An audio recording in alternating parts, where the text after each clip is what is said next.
আসসালামু আলাইকুম। আমরা আজকে দেখব জ্যাম সার্ভার কিভাবে ইনস্টল করতে হয়। আপনি ইন্টারনেট চালু থাকা অবস্থায় যে কোনো ব্রাউজার লেখেন জ্যাম ডাউনলোড, তারপর আপনি অ্যাপাচের ওয়েবসাইটে চলে আসবেন, এখানে ক্লিক করেন। এখানে দেখেন অনেকগুলো অপশন আছে। সর্বশেষটা হচ্ছে যে লেটেস্ট ভার্সন, এটা ক্লিক করবেন। এটা ডাউনলোড হচ্ছে। ডাউনলোড হওয়ার পর আপনি ডাউনলোড ফোল্ডারে যাবেন। আহ, আচ্ছা, আমরা এখান থেকে যাই। তো আপনি এখানে দুইটা কাজ করতে পারেন, একটা ডাবল ক্লিক করতে পারেন অথবা এটার উপর ক্লিক করে রান এজ অ্যাডমিনিস্ট্রেটর দিতে পারেন। রান এজ অ্যাডমিনিস্ট্রেটর দেওয়ার পরে একটা উইন্ডো ওপেন হবে।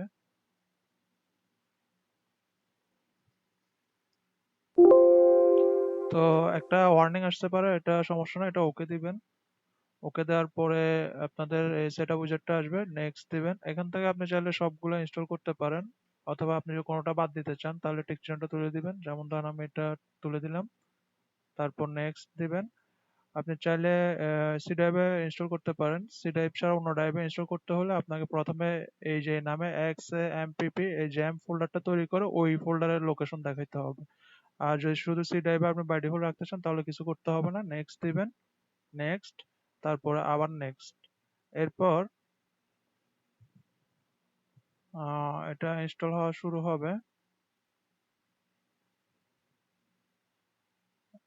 এখানে আবার নেক্সট দেন। তাহলে ইনস্টল হওয়া শুরু হচ্ছে।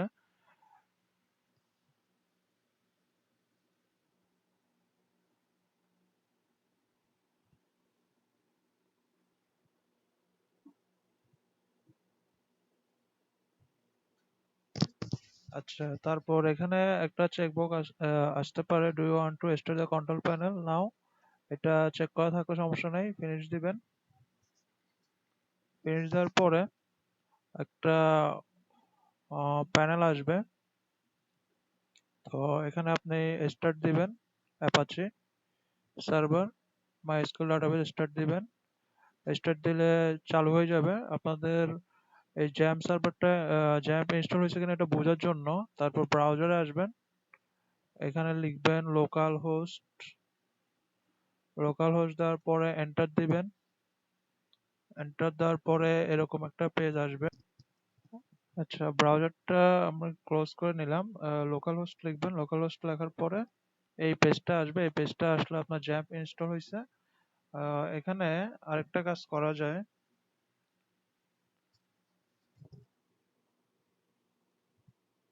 এখান থেকে দেখেন, এখানে আপনি ক্লিক করলে অ্যাডমিন প্যানেলে আসবেন, এভাবে আসতে পারবেন, অথবা এই মাইসিকিউএল এখানে আপনি কনফিগার করে নিতে পারবেন। আরেকটা বিষয় হচ্ছে আপনাদের ইনস্টলেশনের সময় পোর্ট কত ইস্যু একটা সমস্যা দেখাইতে পারে যে পোর্ট ইজ আনঅ্যাভেলেবল। যদি এই ইস্যুটা দেখায় সেক্ষেত্রে একটা কাজ করতে পারেন, এখানে লিখেন আইএস। আইএস লিখে এখানে দেখেন অনেকগুলা আপনার ডিফল্ট একটা সাইট থাকে, এই সাইটের পোর্টটা পোর্ট 80 দেওয়া থাকে সাধারণত, এটা স্টপ দিয়ে দিবেন, তাহলে আশা করি সমস্যা হবে না। তো এইভাবে আপনারা আপনার জ্যামটা ইনস্টল করতে পারেন। আসসালামু আলাইকুম ওয়া রাহমাতুল্লাহি ওয়া বারাকাতুহু।